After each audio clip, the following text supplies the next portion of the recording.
Salut le petit Bobise.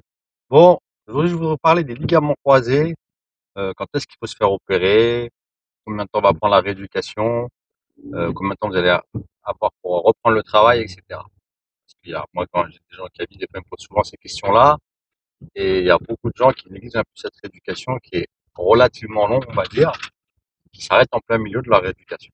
Bon, ça sera juste après l'intro.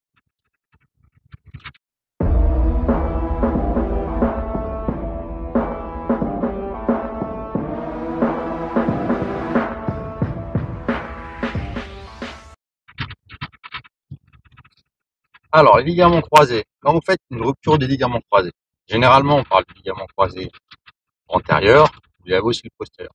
Peu importe que ce soit l'un ou l'autre, est-ce qu'il faut systématiquement vous faire opérer? Déjà la première question.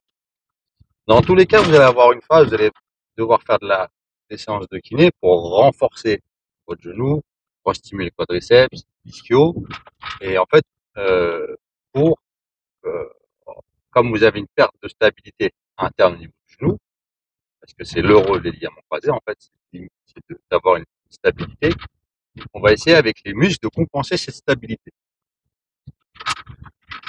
Voilà pourquoi tu as forcément des séances de kiné avant, normalement.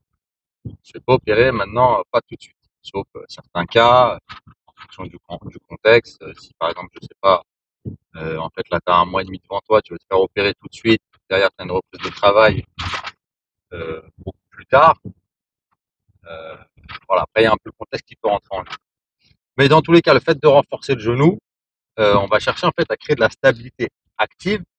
Et chez certaines personnes, elles ne sont pas opérées. Elles ne se font pas opérer des ligaments croisés parce qu'avec le renforcement musculaire, ça crée une stabilité active et finalement, la personne n'a pas cette sensation d'instabilité. Le critère majeur qu'il faut retenir si tu dois te faire opérer, c'est ça. C'est que si au bout de, en général, c'est au moins 6 semaines de rééducation, est-ce que tu as l'impression d'avoir le genou qui se balade encore? Si tu as cette sensation-là, même avec un bon renforcement musculaire, ça veut dire que les ligaments croisés, ce qu'on appelle aussi le pivot central, il est atteint, et ça génère une instabilité. Là, il faut te faire opérer. Maintenant, combien de temps dure une rééducation des ligaments croisés? Chez une personne lambda, c'est entre 7 et 9 mois. J'ai bien dit 7 et 9 mois, pas avant. Les sportifs de haut niveau, il y en a qui arrivent à reprendre, par exemple, les footballeurs, rarement 5 mois et demi, 6 mois, mais pas en dessous. Et je vais vous expliquer pourquoi. Donc, en fait, quand vous faites opérer des ligaments croisés, vous avez la première phase où vous allez galérer. En général, c'est cette phase-là. Euh, vous avez du mal à plier le genou, à tendre la jambe, ou marcher avec des béquilles, tout ça. Cette phase-là, elle dure en général 6 semaines, 45 jours. Donc, les 45 premiers jours, parfois un petit peu moins, un mois si ça vraiment ça se passe bien, que vous récupérez vite la flexion, vous marchez et tout. Mais en général, vous avez du mal à reprendre le travail avant 6 semaines. Au bout de 6 semaines, en général, vous avez plus de béquilles, vous marchez, le genou il se plie, il se tend au moins à les 110 degrés normalement. Vous arrivez à monter les marches, etc. Donc là, vous pouvez reprendre le travail. Par contre, il faut continuer votre rééducation. Et je vais vous expliquer pourquoi. Déjà, entre 45 jours et 3 à 4 mois, ce qui se passe, c'est que le greffon qu'ils vous mettent au niveau de la jambe, il nécrose. Donc, c'est-à-dire qu'il pourrit. Et c'est comme ça que ça se passe. Il pourrit. Du coup, vous êtes de mieux en mieux. Et le problème, c'est que pendant cette phase-là, vous ne pouvez pas forcer surtout sur les mouvements de pivot.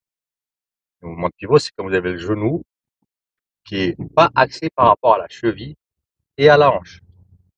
En gros, euh, tous les mouvements qui sont dans l'axe, par exemple au niveau sportif, faire du vélo, euh, faire de la presse, des squats, il n'y a pas de problème. Par, par contre, tout ce qui va être saut sur le côté, des rotations, des mouvements où il y a des changements de direction avec des appuis sur les côtés, là, il y a tout le temps un mouvement de pivot. Donc ces mouvements-là, vous ne pouvez pas les réintégrer, généralement, pas avant 4 mois. Des fois 3 fois et demi à tester. Donc déjà, vous avez 4 mois avant de pouvoir réintégrer pseudo du pivot. En général, on reprend la course à pied à partir de 4 mois. C'est un sport où vous êtes dans l'axe, où il y a un peu plus d'impact. Et après ça, on réintègre les pivots. Sport de pivot, les appuis, si tu fais du basket, du tennis, tout ça, on les réintègre à partir du quatrième mois. Et encore, quand je dis on les réintègre, tu repars pas sur le terrain avec la même intensité. Il faut y aller progressivement. Cette phase-là, elle va peut-être durer encore un mois. Donc on arrive déjà à 5 mois. Et après, il y a tous les sports de contact. Donc par exemple, quand tu joues au foot, c'est relativement simple. Tu as des pivots, tu peux avoir des contacts, et après, il faut réintégrer tout ça. Donc après, il reste à peu près encore un mois pour réintégrer tout ça. Et encore ça, chez les sportifs professionnels. Parce que chez les gens lambda, il vaut mieux prendre le temps, parce que cette phase-là, en fait, il faut y aller progressivement et réintégrer, parce que ton genou, il n'est pas forcément encore bien cicatrisé. D'ailleurs, le transplant, il cicatrise généralement, je crois que c'était entre 1 an et 3 ans, cicatrisation complète. Mais par contre, si vous avez les muscles qui sont derrière, normalement, au bout de 9 mois, il n'y a pas de souci. C'est un peu comme tu as une cicatrice de peau, tu vois, une cicatrice au niveau de ta peau. Euh, Quand tu as une cicatrice, eh ben, au fil des années, elle change un petit peu. Elle mature, etc. Ben, dis-toi que tu as une cicatrice dans le genou et que la première année, en gros, c'est là qu'il faut faire le plus attention. J'ai 1 an pour voir large, mais généralement, au bout de 9 mois, les gens ils reprennent, il n'y a pas de problème. Donc, je vous fais cette vidéo parce que moi, j'ai des gens. Alors, avant de vous raconter, n'hésitez pas à vous abonner à la chaîne, à cliquer sur la cloche de notification et mettez-moi en commentaire, vous, combien de temps elle a duré votre kiné par rapport à une opération due au ligament croisé. Donc, je vous disais ça parce que moi, j'ai beaucoup de gens, notamment chez les jeunes, ils font leur premier mois, 2 mois, ils disent, oh, ça va, mon genou il est bien, je plie, je tends, tout va bien, j'arrive à marcher, je reprends à peu près mes activités, sauf le sport. Et ils se disent, ouais, je reprendrai le sport plus tard. Le problème, c'est qu'il y a toute la phase, les pivots qui sont pas faits, les sauts qui sont pas faits, etc. Et très souvent, ils reviennent beaucoup plus tard, genre 3, 4, 5, 6 mois. Et après, en fait, finalement, ils se disent, pourquoi ils reviennent? Je vais vous dire pourquoi ils reviennent, parce que généralement, les gens ont un peu peur. Peut-être qu'ils reprennent 6 mois, 7 mois, voire 1 an après.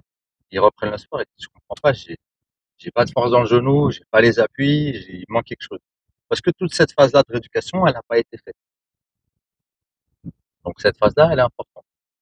Ensuite, je vais répondre à la question, est-ce que vous faites opérer, si tu te fais opérer des ligaments croisés, est-ce que tu peux décaler ton opération? Alors, quand tu as un genou qui n'a pas de ligament croisé, tu crées une instabilité.